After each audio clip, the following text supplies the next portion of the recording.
The political confrontation now unfolding in the United States over federal intervention in local law enforcement is more than a matter of municipal governance. It is a reflection of deeper structural fault lines inside the American Republic. When President Donald Trump, having already demonstrated a willingness to deploy federal resources to confront crime and disorder in the nation's capital, signaled his intention to extend that campaign into Chicago, the backlash from the city's Democratic leadership was immediate and sharp. The mayor denounced the president's actions as a war on the poor, as an attack on the vulnerable, as tyranny disguised as security. This rhetoric echoes across many liberal urban centers that have long resisted federal involvement, framing such moves as political overreach rather than legitimate responses to spiraling violence. But behind the accusations lies an undeniable statistical reality. Over the last 6 years alone, more than 19,600 people have been shot in Chicago. In a single weekend, 19 more were wounded, 4 died, and among them was a child, only 5 years old. These are not abstractions. These are data points that reveal the magnitude of the crisis. For law enforcement officers on the ground, overwhelmed and under-resourced, the promise of additional federal support is not tyranny, it is relief. It is a reinforcement of a front line that has been under siege for years. The broader question is not whether crime is real, nor whether communities are suffering. The broader question is who holds responsibility for restoring order when local administrations appear unable or unwilling to act decisively. In Chicago, critics of the mayor argue that ideology has overtaken pragmatism. They contend that the city has placed politics over people, that it has embraced a social experiment rather than a security plan, that its leaders have prioritized symbolic opposition to Trump over the tangible safety of their citizens. For these critics, the debate is not about authoritarianism, but about competence. They point to the vacant storefronts, the decline in business investment, and the fear that grips ordinary residents. They warn that crime is not only a public safety issue, but also an economic drag, a force that undermines the very fabric of urban life by driving away commerce, deterring tourism, and accelerating flight from the city. The collapse of confidence in Chicago's public order, they argue, is more destructive than any federal presence could ever be.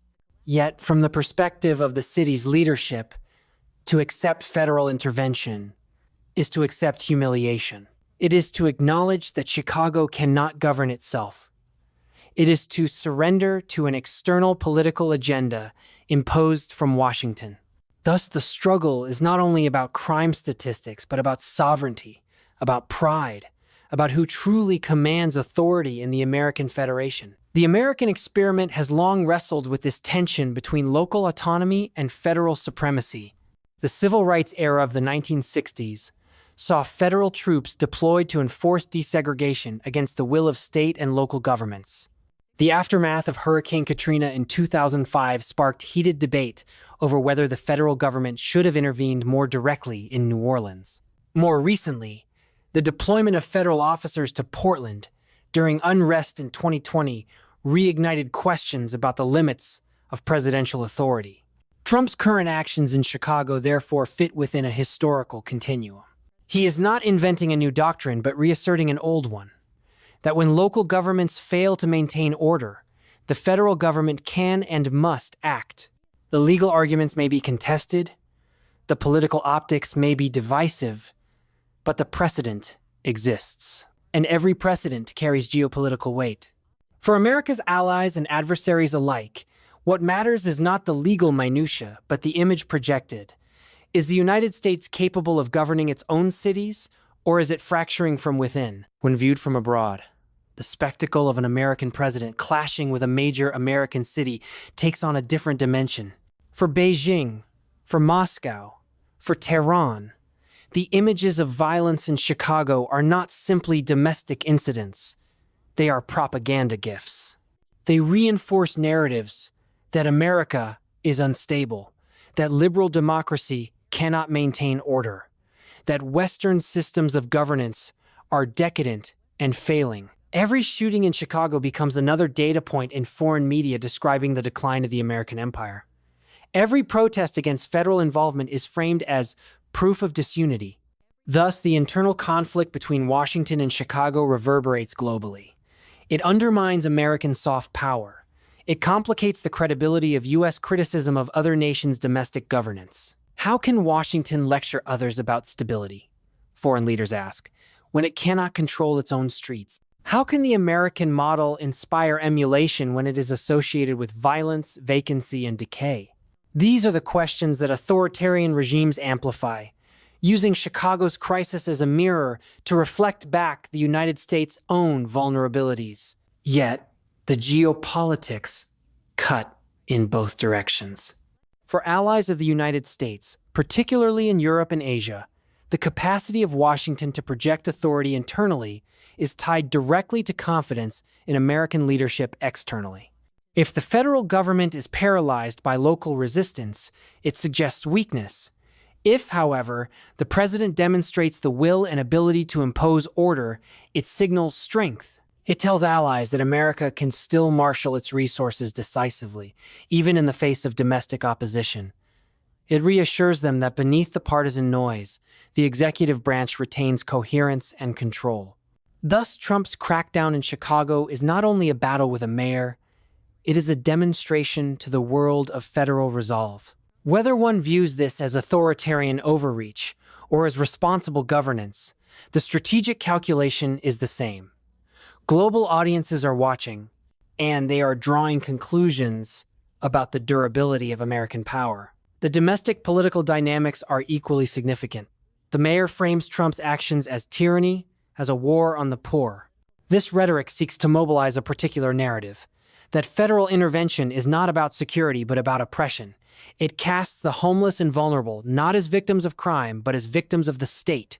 This narrative resonates with progressive movements that have long argued for systemic reform rather than enforcement. But the alderman, a former police officer, counters with hard data: 19,600 shootings in 6 years, 19 people shot in a single weekend. For him, and for many residents weary of fear, these numbers invalidate ideological abstractions.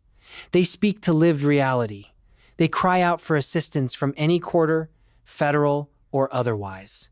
The clash of narratives is therefore stark. Is the crisis a matter of social injustice or of public safety? Is Trump an oppressor or a protector? These are not merely semantic disputes. They shape voter perceptions, they influence national elections, and they determine whether federal-local relations evolve toward cooperation or confrontation. There is also the economic dimension.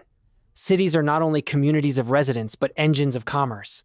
When crime proliferates, investment recedes. When businesses shutter, tax revenues collapse. When tourism declines, reputations suffer. Chicago was once celebrated as the hub of the central United States, a crossroads between coasts, a magnet for enterprise. Now, critics argue it is defined by vacancies, fear, and decline.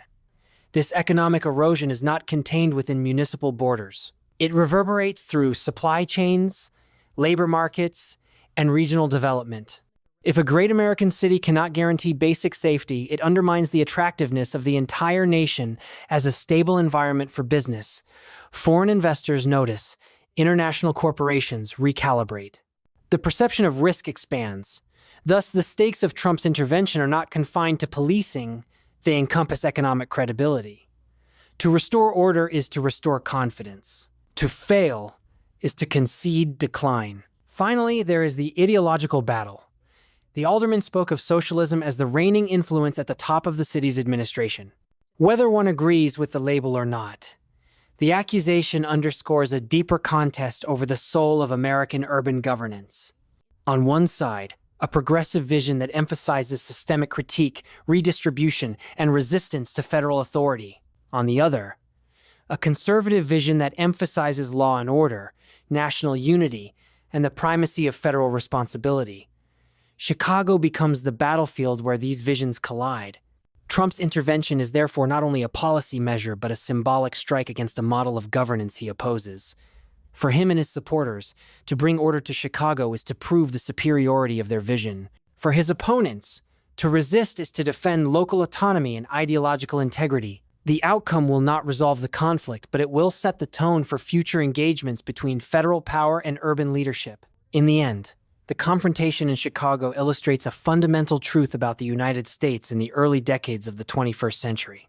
The greatest threats to American stability are not always external, they are internal.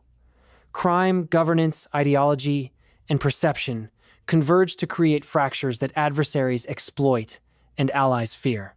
Trump's crackdown may be seen as necessary, as tyrannical, or as both, but it cannot be ignored.